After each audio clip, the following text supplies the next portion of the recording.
Hi, I'm Leila, And I'm Beth, and we are Both and.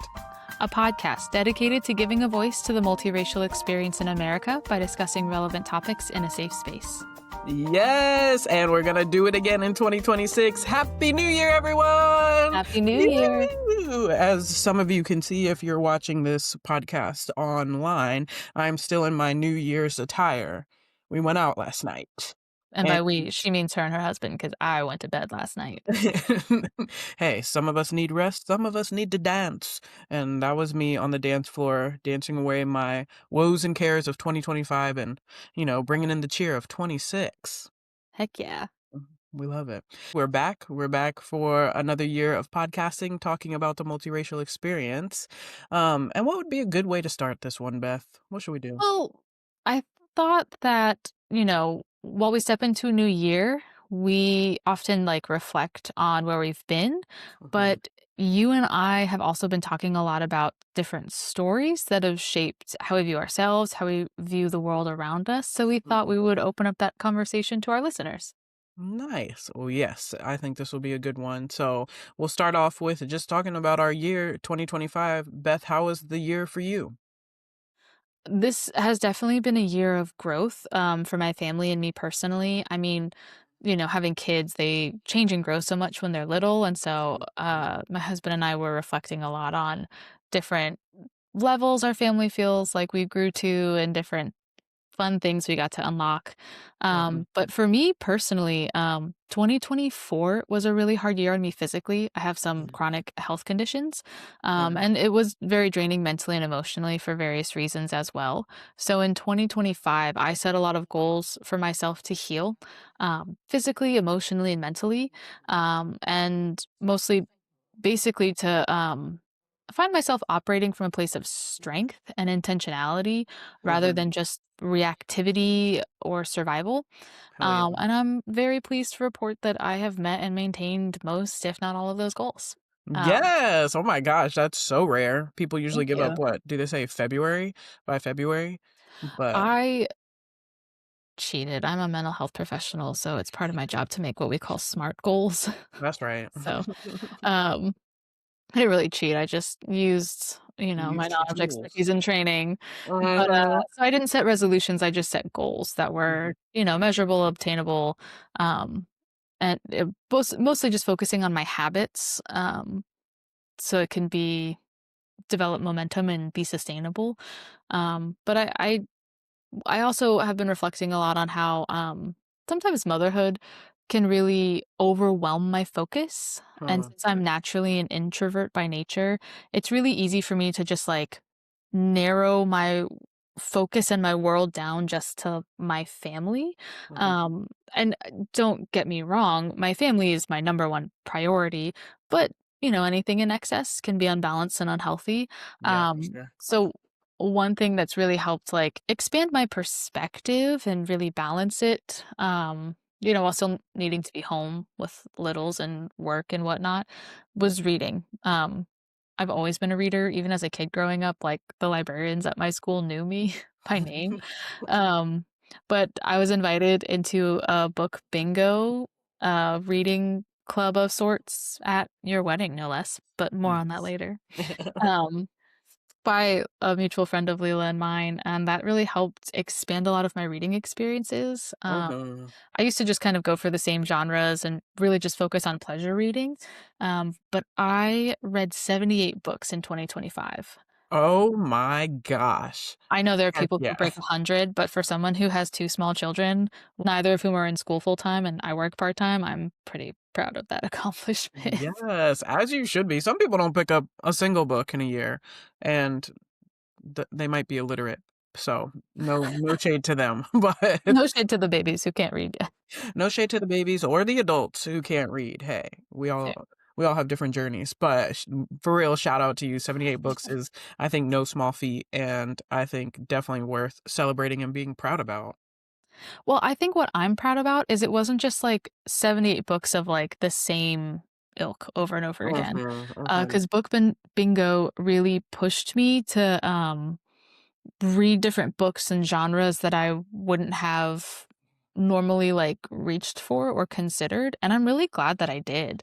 I mean, there's so much research to support that reading increases empathy, critical thinking skills, Mhm, social emotional skills, et cetera, et cetera. And stories are such an ancient tradition, whether like oral or written. And I enjoy like continuing that and partaking in it via reading. And so mhm, I read a lot of authors from different racial backgrounds. Which I've really enjoyed, and a lot of other, like, cultures and experiences, and that's really, like, helped expand my worldview and find different ways to, like, admire and respect people different from myself, which has just been, like, really beautiful. mhm. I think it's a great way to spend the year, and it's also, like, a habit you can start now and continue, like, we should always be learning and growing and, experiencing, um, those new stories, and that I think, like, the peak of that for most people is, like, when you get to college, when you encounter all these different people from all different walks of life, and then we kinda get into our routine and our, like, "This is what I do every day, and these are my people." So, to find ways to integrate that into your daily life, I think is, a great practice, and I think it's super beneficial aside like, just from all the reasons you said just now, but also just for the fun of it. It can be really Yeah. fun to, like, learn something new and, experience different, demographics in that way, so Thank you. snaps to that. Well, that was my year, but how was your 2025, Leila? Girl, it was a good year overall. The year started off hard with, the loss of my father-in-law. Um I have already lost my father, a couple years back, so I know what that experience is like, but then having to walk through it again with my husband and his family, Mhm. it really, yeah, set the year off on, like, a sour note, because that Yeah, happened in January. right? Um and grief really, like, just narrows your focus, especially with a new family. I think, we're very blessed in the people that we had around us, like, the friends to support us and to be there for us, but Yeah, it was very much like, "Okay, I'm focused only in on my family and trying not to, worry about all these other things that are going on," but on right. top of that, we were also planning a wedding. So, that Talk about both and. Literally. And so that was there was like a season where there was a mix of like the grief and then but also trying to Yeah. have that joy of like the anticipation of this big event. Um and we got married in the Dominican Republic, and Mhm. it was, a dream. It was our dream wedding. We had the people that we wanted there, and it was a blast, and I think that experience, the joy of it, the travel of it all, like, helped open up the world like, open up my world again, Yeah, um, because it was like, "Oh, well, you're thinking about all these other people that are coming to this event," and, bringing them in and, like, creating like a culture of the weekend with those people. And you it guys really did. Thank you. That was Oh, our yeah. intention. Like, we wanted everybody to be friends, even if they didn't know each other, and I think that we still have people talking about, "Oh, this person," or checking in on how this other person's doing, so really love that. And then from there, like, we set our honeymoon to be so we got married in April, and then we set our honeymoon to be in November in Japan, so, you know, the type of personality style I am, Enneagram, ADHD, all these different things, I need anticipation, like, I need something to always look forward to. Dangle So that carrot. yeah, yes. I'm like, I'll work double hard so I have extra money to go have this experience, and, You for sure uh did. dog sitting was, uh, a big part of my year, but going to Japan was an amazing experience. It was everything I thought it would be and more, and it was kind of refreshing to be an outsider in like a mostly homogenous culture. I've traveled other places where people talk about America or they get really excited when you're an American and they have a bunch of Mm. questions. And Japan was not that way at all. They would ask like where we were from and then they would like ask a follow-up if we said the United States. But then it was kind of like we just talked about life in Japan or the food or the culture there and I really liked that. There's like a certain humility in not being like the center of people's conversations or even in global politics, and that could be a whole other podcast. But there was also so much like care and intentionality and Mhm. ritual in that culture on a day to day that I super appreciated. Um, Yeah. and when we left, we were like, okay, in 10 years, we'll go back to Japan because it is a big trip. But now we're like, no, 10 years, eight, 5. And now we're down to like 3 within 3 years. We're like, we got to get back to Japan, man. It's Oh, just yeah. such a good time. So, so yeah, I love how much I was able to travel this year, and I really believe that travel is essential to our sense of self, and the idea of other, if Mhm. you will, because when you travel, you really get to experience different cultures and see past the stereotypes and actually encounter people in a more personal way, a more real way. You see, Mhm. we truly have so much in common, even if our cultures are vastly different. Um, but I know that is a huge privilege in my life. It is something I've built into my life. And I know not everyone has the privilege to travel, but as we're talking about stories, that is one way we all can travel is through stories, through books. Yeah. Um, I would even say movies, but movies a little bit, it's like movies have to be, if you're telling the story, it has to be from the person whose culture it is, Yeah. because movies can also work against us. Um, by, There's just so many more hands that touch movies. It's a very yeah. much a group project. Hmm. And, print media is as well, like with authors and editors and um, sensitivity readers and whatnot. But Hmm. it is kind of like the author's work, but then having like a writer and then like a director and then an editor, like it is, and like an actor, multiple actors and Yeah. DPs, and it's very much a group project. Yeah. Um, so I can understand how movies have an asterisk on it. Mhm, but books for sure. Great way to travel, even if you can't and travel doesn't have to be across the world. It can be Right? like in Virginia alone. I know the East Coast of Virginia compared to the West part of Virginia is vastly different. And that's only a Yes. couple hours drive, you know? So like to travel and experience your own culture, like your own state culture, I think is also very valuable. Or even just what part of the US you're in, East Coast versus West Coast, North versus South, Central.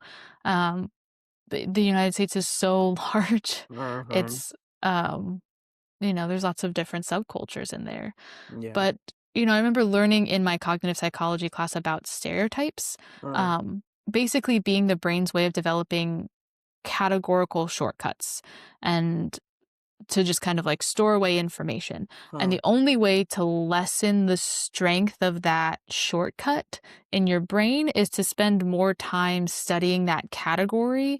And Huh. in this case, we're talking about people groups and cultures. Mhm.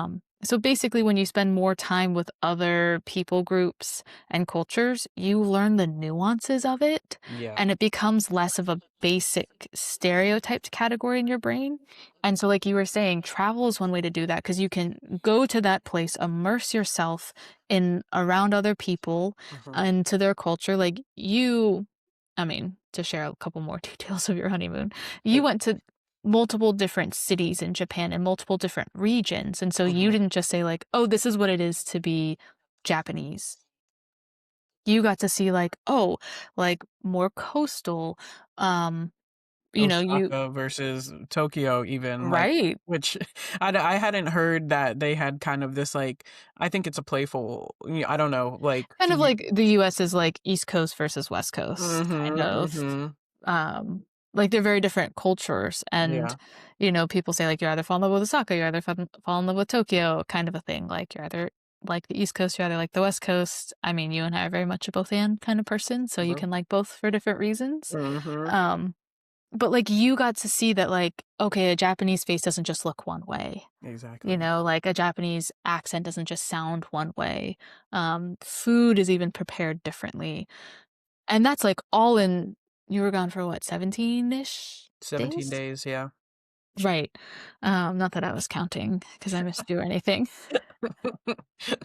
And Mm, so, if we can't all travel physically, media is a beautiful way to help us cross cultural, racial, and emotional borders. Uh, yeah. whether like music or books or depending on the TV show or the movie. But why do you think that matters for the multiracial community? Mhm. Well, I think, in a way, part of it for the multiracial community is also to make sure that we don't get comfortable and just like these are the cultures that we know, and Mhm. therefore we're like the final say or authority. Not that anybody's given us these titles, but even in our Right. own like perception of ourselves or our community, to say like, well, we know because we straddle both worlds or we've seen had like up close and personal experiences there. I think it's like keep learning, keep experiencing.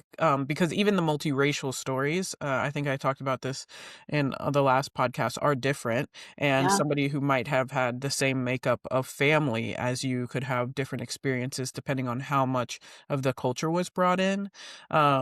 But I really just stories really allow us to experience cultures, identities, and lives we may never physically encounter. Right. Um, feel like people like Anthony Bourdain got to do that for a living, but that was like his full-time job and got to see all these different people all around the world. Like a lot of us, the majority of us will not get to do that. But I do think we still have an idea of what certain people groups are like, and we have to kind of like think about where did that come from, and what built that story, and how do we interact with people if we do come across them in our lives. So. Uh, I think it is good to use stories, books, movies, podcasts, like you said, as like border crossings, like to get into uh not because you truly the best experience will be talking to the people and learning more from the people themselves, but Yeah. you can't do that. That's where stories come in. I Mhm. think stories also humanize. People were taught to stereotype, uh, Mhm. and that is a great way to fight back against that in a way, if you are even aware that, like, it is something to be fought back against, and I think for us, or at least I will say for me, I am, at least the division that we see in America right now, there are things being told, stories, narratives being, shifted, crafted, made up about people groups that, Mhm. are not true, and, Right? like, and are causing harm. I think stories have power, and what we Yeah. believe of people has power. So it's not something that's really passive, because it does have real world consequence. So we really need, like, to encounter these different stories to humanize people that might be demonized otherwise. And sometimes you can give people all the facts in the world about like that's not true, that's not true, that's not true. This is what the numbers say, this is what the money says, this is like these are the people using up these resources or whatever. And people don't care. Like they don't care to hear facts, they'll dismiss facts. But a story, something about a story really gets you in the heart, and it will Yeah. stick and like hold on longer than a fact might. Right. It's what's that famous Maya Angelou quote? "People may not remember the words you say, but they'll remember Remember how you how you made them feel." made them feel. Yep. And I think stories are like that. Facts sometimes just plain cold hard numbers are hard to memorize Mhm, unless your brain is already wired that way. But you remember how a story made you feel, you mhm, remember how a person made you feel, and that sticks in your brain and that helps develop a category for you on how you view that person and what they represent in your mind. mhm, Um, and so I think that's why stories are so powerful. Um, mhm, I think it's interesting in the multiracial experience that, um, being other and not quite fitting in one category sometimes, like, breaks people's, boxes a little bit, and so that then mhm, they wanna either, in my experience, they either wanna put me in one box that's most convenient for them, or they wanna ask me to then be a translator of sorts. And I mhm, wonder if that's more common for the multiracial community at large is kind of being a translator between worlds. And I think it's different being a translator than it is being a bridge builder. Because I mhm, think being a bridge builder is like a connector and like a community builder, whereas a mhm, translator oftentimes are like overlooked and they just want to know, they just want the information. They don't want to get to know you or form a relationship with you. mhm, Um, but I think, like, multiracial people, they grow up navigating multiple cultures and norms and expectations for most of their childhood. yeah, And so then, it's easy then to be asked to explain one side or the other. Mhm. But I also think there's beauty in growing up in that, like, foot in multiple spaces because you're already living in the gray, and maybe gray is not the best way to put it because it's not gray, it's just so colorful, Hmm, mhm. you You're know, living like in the rainbow. yeah, you have so many different I mean, when the language we use with our kids metaphorically is like, "You're made up of multiple ingredients, and Mhm. these are the Yeah. ingredients from mom, and these are the ingredients from dad," and there's just so much, like, flavor and color and spice in that, Mhm. um, and I think, you know, we were able to learn that multiple things can be true at the same time. Not every truth is mutually exclusive with other truths Mhm. because we were exposed to so many things simultaneously growing up. Mhm. Mhm. And I wonder if that is being lost with the stories that are kind of, w the way story is told now with social media. I'll be very curious to see how that continues to progress because I think and in some ways, so many stories are coming at people all the time, and Right. it's to the point where it might be overwhelm and they don't engage with those stories or now we have to Lord, let's not even talk about AI. Now we have to worry Conversation about for another day. because that was like something that happened this year too was a government official posted a AI video of some young black boys acting like they were threatening ICE agents, and then it turned out to be false. Like it Mhm. was an AI generated video. And so now we have this perception, this stereotype of a population that is being made into AI slop to then go out into the world to reinforce people's negative perceptions of a particular people group. And I think that's why it's so important. And there's like discernment that needs to happen in the stories that we consume. But Mhm. when we don't already have that knowledge, when we aren't consuming these stories, stuff like that gets in front of it, can get in front of you, and you can read it as truth when it's not. Yeah. So it's a interesting, definitely an interesting time to be really seeking out these type of stories, but it's, like, important not to be stuck in our own echo chambers. Yeah. I think that is we lose, some of the diversity of life when we're only talking to people who agree with us or, who see things exactly the same way we do. I think it causes a fear of difference when we're not encountering news stories, even to the point of, like, sometimes you learn something, you read one story, and you learn something about a specific population, and it kinda it's almost like, what am I it's not an iron sharpening iron, but like a scrub brush, like a rough scrub brush of like, "Oh, this is what I thought this population was like, but this story is telling me something else," and I'm a little bit raw after because I have to contend with, like, my own, like, misinterpretations of certain people groups and Mhm. what makes me feel as a person.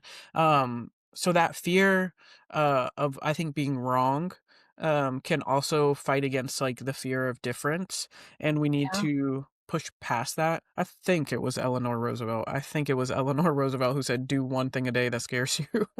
Do one thing every day that scares you." Uh, Hmm. and picking up a book by somebody that you might not agree with or you might not have read before, I think is a great way to do that.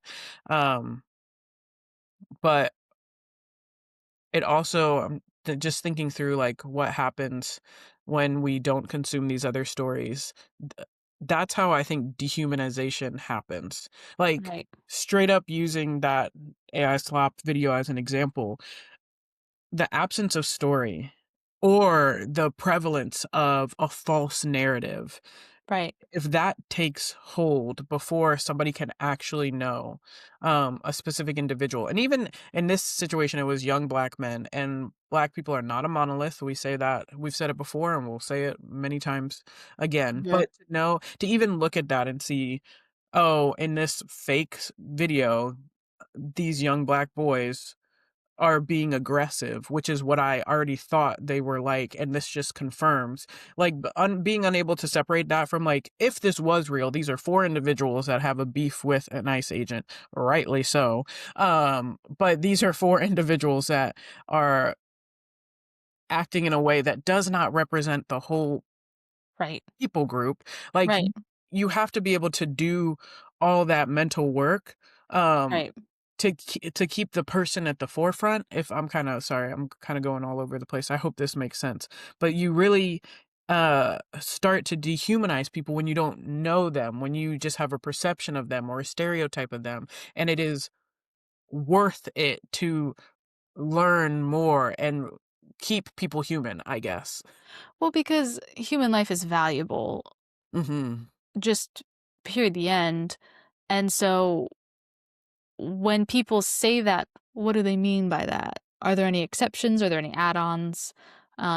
Any subtext there? Or is it just like, well, wait a minute, if I think humans are important and valuable, shouldn't I learn about other, like all the different forms of humanity Mhm. before I make an opinion on value or importance or whatnot? And Mhm. so if I were to see that video and not know that it was AI generated, I wouldn't think that because I have spent a lot of time with the Black community, being married to a Black man, growing up with Black people in my neighborhood, in my school, riding my bus, having Mhm. friends who are Black, and just Mhm. knowing that I would have just viewed that as 4 people acting in a way, and I would have thought of that individually. That wouldn't have made a comment on the larger Black community as a whole because I have the nuance of that, though. Yeah, yeah, and a lot of people don't, and I don't think I realized that until I've met people who said, "Oh, there was only, like, 1 black person in my high school," or like, "Oh, there was only my first encounter with an Asian person was in college," stuff that you don't that it's like, "What?" But even Yep. that is like it's good to know that nuance of an individual as well. So, because sometimes you're like, "Why are you being like this? It just must be because you're racist." And it's like, no, they just really haven't had any experience with the person. I mean, there is, like, some racial bias that needs to be undone, but it's not like racism that is all racism is malicious, sorry. I'm getting but it just if We you kind know of somebody's story and their experiences and it makes sense of like, "Oh, you haven't seen these stories, you haven't encountered these type of people before, and that's why you think this way, so it's time for you to, like, get into the stories, get to know new people, get in diverse groups so that you can truly understand, like, hey, man, we are all human, and we're all doing our best in this world, or trying to, yeah. you know?" So, Uh, I guess, like, looking back through 2025, you and I have consumed a lot of stories. So, like, what were some that stood out to you? well, this is one I know we both read, and I read it because of you, is Everything is Tuberculosis by John Green? John Green? John Green, not Hank Green. No. That, was a a story, one of those stories that's like you just see, um how much how messed up certain things are. For me, that one exposed the inequity of the medical system and how we truly do have enough to go around when it comes to curing tuberculosis and probably Right. other sicknesses as well, but due to greed and world politics and things like that, like, people suffer when they absolutely don't have to. So I think that's, I r recent that was, like, one of my year-end books, and that one, definitely shaped my worldview in a new way. Yeah, I think he's a great John Green was in this book specifically is a great example of just being curious and trying to learn about other stories and other people because he and his brother basically the book is a micro history about tuberculosis. Mhm, And it's not very long. It's probably less than 300 pages if I'm guesstimating off the top of my head. But he and his brother support a clinic for maternal fetal health in Sierra Leone. And on one of his travels, one of the doctors wanted to stop by a tuberculosis clinic to check on some patients. And John Green met a boy there who he turned out to be a tuberculosis patient, and he started to get to know this person and his story, and that got him curious on what is tuberculosis, what is the point of this treatment, how is this happening, and Mhm. then he figured out, oh, we have a cure for tuberculosis, we like medically, but the cure is not where the disease is a quote that he kind of as a refrain in the book. And so Yeah. then there are all these people suffering from tuberculosis, and it all came from a place of curiosity, of getting to know somebody else's story. And now he's helping um, different charitable efforts and sponsoring treatments and trying to raise awareness for it because he has the privilege and the means to do so. So, Mhm. beautiful example of learning from other people's stories and trying to increase his empathy while also Mhm. using his privilege in powerful and meaningful ways. Mhm. And if you're looking for something in a recommendation, maybe in the fiction space, because that's a nonfiction, Mhm. I would say you should definitely pick up The Ministry of Time by, I think it's Kalania Bradley. And that was a book I read that um, I'll tell you what really stuck with me about it. I was happy it was a multiracial character. So it's a British Cambodian woman, and she kind of acts literally as a bridge for Wow. historical expats. There's some time travel involved in there, which is really interesting the way they do Ooh. it. And I don't want to say too much without spoiling it. 'Cause you um, told me I have to read this book. you have to read this book. I Okay, think you'll love it. I will add it to my TBR. I should just give it to you. We have it, and my husband hasn't finished it yet, so he hasn't Oh, picked it okay, up because you yet. told me not to buy it, so because you were Yeah. gonna lend me your copy. I'll now that we have what, tomorrow? Is that I'll Yep. trade you The Ministry of Time. Um, Also, tomorrow, also a book with a multiracial character. Look at we're just picking them up. We're picking them They up just left and find right. us. But in that book, there's one line that's like, "Oh, this is you're a few years out from the water wars." And I think about that still to this day because I'm like, water wars. And I know we've had issues some places with waters in the past, or there have been like conflicts over water, but like thinking about like nationwide global water wars of like people hoarding clean water because they don't think there's enough to go around because we've Mm. so polluted the earth. It kind of reminds me of everything is tuberculosis in a way of instead of fighting for peace, people just start fighting. Countries just start Oof. fighting. So that's a really good one. And it grapples with the British and Cambodian relationship in a way that is not really at the forefront of the book, which didn't really know about. So Mhm. yeah, there was a lot going on in that book that I think was a good one. Um, so Beth, you have to read that. But what else did you Got read it. this year? I read The Martian by Andy Weir. I don't know if I'm Mm, saying that right, for the first time, mm, and that book came out a while ago. It was just my first touch with it, but I found that book so inspirational because it reminded me that people do value human life because mhm. in this story, um, like, the Matt Damon movie, if anyone's seen it, if you haven't read this book, the book is, I think, better than the movie. No offense, Matt Damon. But like, space mission goes wrong, someone is accidentally left behind on Mars, and now they find out he's still alive.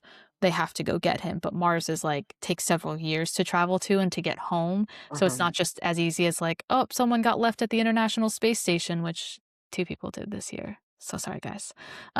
But like that's a little bit easier comparatively to go get. And so mhm, now we're looking at like resources and having to use global politics and everyone's banding together to save this person on Mars. And so a lot of the language around it was like there's a man left on Mars, not like an American. No, we won't mm, help the Americans, and having to do like backdoor politics deals because everyone's trying to like gather all these resources just to keep one person alive on a different planet. And mm, that was just really inspiring to me and reminding me that like, wait a minute, there are beautiful things that can happen when we all like work together as a team. mhm. Um, so that was a good one. More of that in 2026, please. Enough of this fighting, guys. Amen. What about you? Any other good ones? one that I think I'm gonna go back into the nonfiction space, that a book that at times I was a little bored by, but I think is so fascinating was The Secret Lives of Color by, I don't know how to Cassia St. Clair. We're obviously not book talk because we're not learning how to say these authors' names correctly. But it really kind of circling back to nuance, it it goes into like this person who's was interested in fashion was doing some historical like research on fashion and kept coming across colors that they had never heard of before. Mm. And there are colors that exist but like have fallen out of trend. And through that, the author goes and like researches the history of Oh, colors. And it's not just like pink, blue, red. It's like chartreuse. Mountbatten pink. Chartreuse is one of them, yes. Oh, for real? Nice. Puce, I think, is also another one. Tyrrhenian purple, Ooh. Gabon, like, or Gambone, like, colors I don't even know how to pronounce. But it's a beautiful book. It's a great table, like, coffee table book because you could Nice. flip through and see all the colors. But it's like to look at a color and just, like, see it and experience it. You're like, "Oh, yeah, whatever, that's yellow." And they're like, "Actually, it's like dandaf this." I think actually the Gabon color was like some, um what was it, like, radioactive type of yellow, like, that was made from a poison accidentally, and so it just has such a history that you Whoa. don't know unless you, like, get in there and explore. You get in there and ask the Yeah. questions and, like, do the research, and if we can do that just with colors, inanimate colors, like, how much more can we do that with people? And I think when we talk about the nuance of people groups and individuals, it's just a reminder. That book for me, I was like, it's a good reminder that so many things don't just exist just 'cause. Like, they have a history, Okay. in terms of people, they have family and a lineage and their own individual stories. So that one, yeah, in an abstract way, really reminded me of like what we were talking about today, and it's just very interesting. So if you have any fascination with color, check out The Secret Lives of Color. Any more for you? For me, I read and listened to several memoirs, Mm, and I think my 3 favorite are pretty stereotypical. Between the Worlds and Me by Ta-Nehisi Coates, Becoming by mm. Michelle Obama, and Connie by Connie Chung. Oh, Um, like, Between the World and Me is powerful, for me raising brown boys in America, who will grow into men, and just recognizing, um that difference in how America views them, um, just sobering and wizening for me. But I think if anyone wants to understand the Black male experience, especially like mm, parents raising children in different generations, mhm, if you're ever curious about why are HBCUs a thing, great book to discuss like the safety, the learning, the culture, the blending, the tapestry of Black America. mhm. I think that's really good. Becoming and Connie, memoirs of powerful minority women becoming successful in America, and that was a fight, Yeah. like such a fight. Obviously, Michelle Obama came from humble means, south side of Chicago, and Connie Chung, first generation. Um, American, but her siblings were Hmm. not. And Oh. so, kind of like seeing the different generational divides of like who remembered growing up in China, who didn't, Mm, parents who were immigrants, um, how her dad found ways to provide, how she mm, then became a working and successful woman in America, being one of like both being a double minority as a female and as an Asian woman, mhm, um, in the media space. Beautiful, powerful stories, all written, by them. mhm. These are personal autobiographies, but then also if you listen to them, they're all narrated by them, so Oh, nice. I think that is so fun when you can listen to an audiobook and it's read by a memoir read by the person, because there is so much more feeling in it that Mhm. is just lost on the page. But if you can, the book is still good. It's still Yeah, good. so whatever your preferred is, I would recommend both. Well, I'm sure we could talk about books all day. There's so many more books we have to recommend. And so, to give everybody the full experience, check us out on social media. We will post on Instagram and share our recommendations there. And we would also love to hear what you all are reading or what stories really changed you or expanded your worldview maybe this year. So, definitely leave that in the comments. But for those of us that maybe are getting into the idea of encountering new stories, Beth, how do you think we become more intentional about the stories we consume? I would encourage people to prioritize curiosity over comfort. Mhm, Um, I think one of my favorite moments from a TV show, Ted Lasso, is when he quotes Walt Whitman, "Be curious, not judgmental." mhm, It's easy to quote, judge a book by its cover, but instead to actually stop and ask questions, I think is more powerful and makes us smarter, more intentional, empathetic people. mhm, Um, so yeah, start there. Be curious.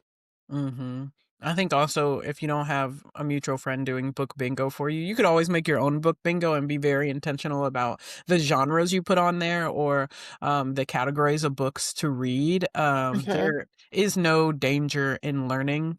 Um, there is no danger in learning. I will say information and knowledge is powerful, and sometimes just to be warned, like the truth will set you free, but first it'll piss you off. So we True. addressed a little bit of that earlier, but just it is worth finding those stories and learning more. It's okay to say, I don't know. I'm gonna go Yeah. learn more. I don't know about this people group. I'm gonna go read some memoirs, or I don't know about this topic surrounding indigenous land. I'm gonna go read indigenous authors. Like, Hmm. seek voices outside of your algorithm. Yes. That is easier to do. Pick up your friend's phone and just see what's on Yeah. their algorithm and see what they're doing. But people are fascinating, so go listen to someone else's story. And I would say let stories challenge you. Mm, Don't always just look for something to affirm you.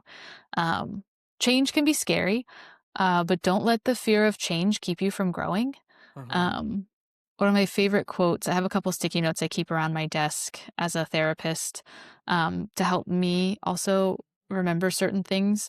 But one of them is, there is nothing noble in being superior to your fellow man. True nobility is being superior to your former self. That's Ernest Hemingway. That one gave me Um, a chill. I like that. and so, like, change can be scary, but remember, like, as you learn, you grow. As long as you keep learning, you keep growing, and that can be scary, but also so impactful, empowering. So, Mhm. yeah, like, go out there, go listen, go learn. Yes, be superior to your former self. I love that. That might be I might write that one down and make that my 2026. Um, which is gonna be hard. Tall order, because pretty great over here. Uh, well, listeners, go find a story that's different from any other people you might have encountered already in life. That is going to be our challenge to you. Even if you are from a very diverse population, you grew up with diverse people, like even better. Go find a story that you haven't encountered before. And if you want, come back and tell us about it. You can always email us or hit us up in the DMs on Instagram. But that's So, pretty much all we got for you today. yeah, thanks for joining us on this episode of Both And. As always, don't forget follow up Both And Podcast on Spotify so you never miss an episode. And You can also send us an email at wearebothand@gmail.com. So we'd love to hear your stories, your questions, or ideas for future episodes. We're trying to do one episode a month. We're keeping it light, cute, and fun. So if you have an idea, if you want us to talk about something, let us know. yeah, feel free to send us questions or comments or recommend books or stories for us to read. But until then, keep embracing the both and in your world.